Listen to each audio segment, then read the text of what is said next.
अधिक मास में आने वाली एकादशी को पाजनी एकादशी के नाम से जाना जाता है।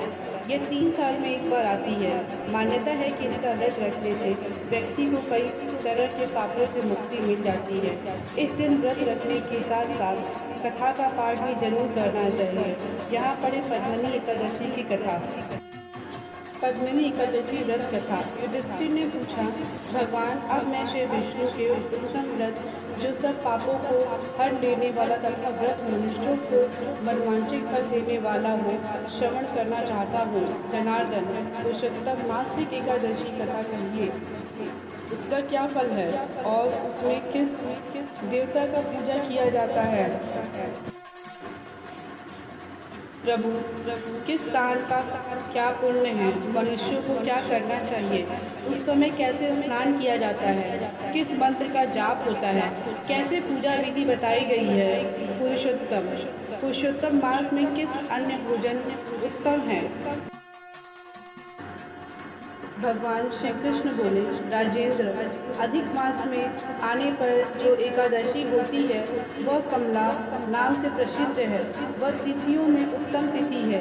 इसके व्रत के प्रभाव से लक्ष्मी अनुकूल होती हैं। उस दिन ब्रह्म मुहूर्त में उठकर भगवान पुरुषोत्तम का स्मरण करें और विधि पूर्वक स्नान करके व्रत नियम ग्रहण करें। घर पर जाप करने का एक गुना।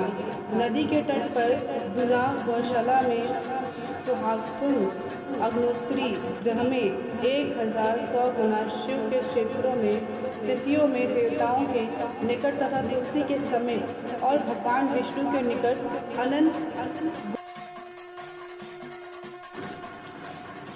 अवतीपुर में शिव शर्मा नामक एक श्रेष्ठ ब्राह्मण रहते थे। उनके 5 पुत्र थे।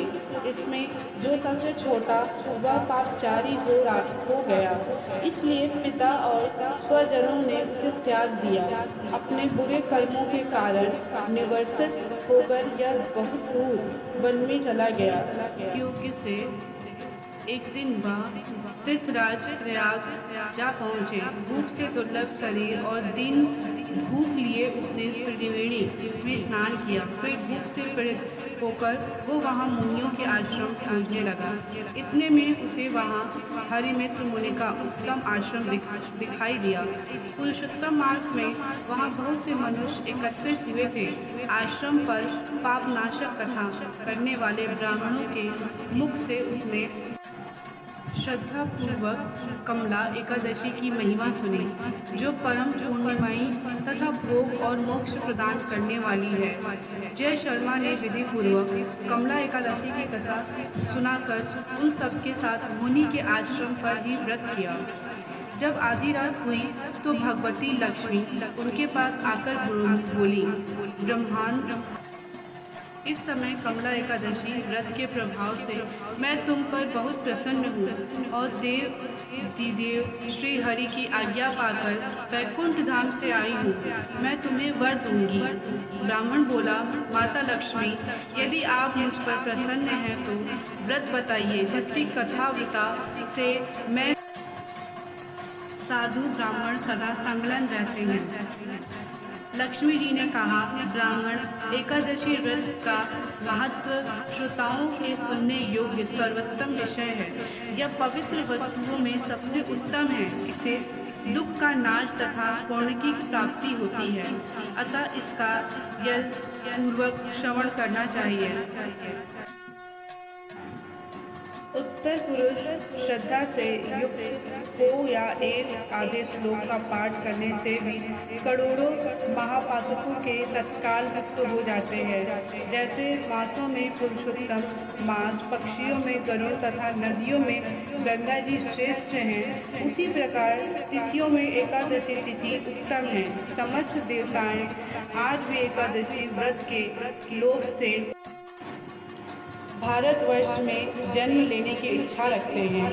देवगण सदा ही रोग शोक से रहित भगवान नारायण का पूजा करते हैं। जो लोग मेरे प्रभु भगवान नारायण के नाम का सदा भक्ति पूर्वक जाप करते हैं, उनकी ब्रह्म आदि देवता सर्वदा पूजा करते हैं।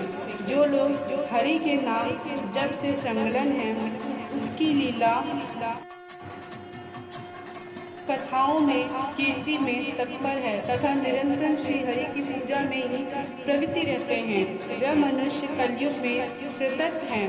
यदि दिन में एकादशी और द्वादशी हो तथा रात्रि में बिताते त्रिदशी आ जाए तो उस त्रयोदशी के पारण में 100 यज्ञ का फल प्राप्त होता है। व्रत करने वालों को चक्र सुदर्शनधारी देवादिदेव श्री विष्णु समक्ष एकादशी निराहार स्थत्व हम प्रणिनी गौकश पूर्णकश शरण के भावतु नेत्रांतिक मंत्रानुच्चार करके भक्ति भाव से भगवान का ध्यान करना चाहिए। इससे भगवान श्री हरि संतुष्ट होते हैं। इस मंत्र का अंत है, हे भगवान, मैं एकादशी के दिन व्रत रखकर द्वादशी के दिन व्रत का पालन करूँगा। मुझे आप अपनी शरण प्रदान करेंगे। तत्पश्चात व्रत करने वाले मनुष्य मन और इंद्रियों को वश में करके गीता वाद्य नृत्य और पुराण पाठ आदि के द्वारा रात्रि में भगवान के समक्ष जागरण करें। फिर द्वादशी के दिन उठकर स्नान के पश्चात जितेंद्र भाव से विधि पूर्वक श्री विष्णु की पूजा करें। एकादशी को पंचामृत से जनार्दन को नहलाकर द्वादशी को केवल दूध में स्नान कराने से श्री हरि का सजायु प्राप्त होता है। पूजा करके भगवान से इस प्रकार प्रार्थना करें, आज्ञा निमित्तमार्थ्यंस वेतानेन केशव प्रसिद्ध सुमुखे भूत्वा ज्ञान दृष्टिप्रोद्भव। केशव, मैं आज्ञा रूपी ऋतौंध से अंधा हो गया हूँ। आप इस व्रत से प्रसन्न हो और प्रसन्न होकर मुझे ज्ञान दृष्टि प्रदान करें। इस प्रकार देवताओं में स्वामी देवादिदेव भगवान गणाधर के निवेदन करके भक्तिपूर्वक ब्राह्मणों को भोजन कराएं तथा उन्हें दक्षिणा दें।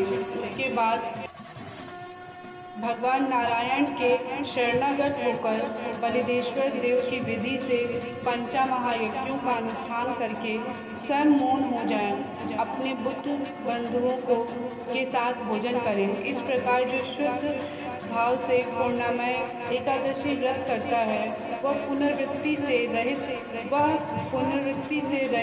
वैकुंठ धाम को प्राप्त होता है। भगवान श्री कृष्ण कहते हैं, हे राजन, ऐसा कहकर लक्ष्मी देवी उस ब्राह्मण को वरदान देकर अंतर्ध्यान हो गई। फिर वह ब्राह्मण भी धनी होकर पिता के घर पर आ गया।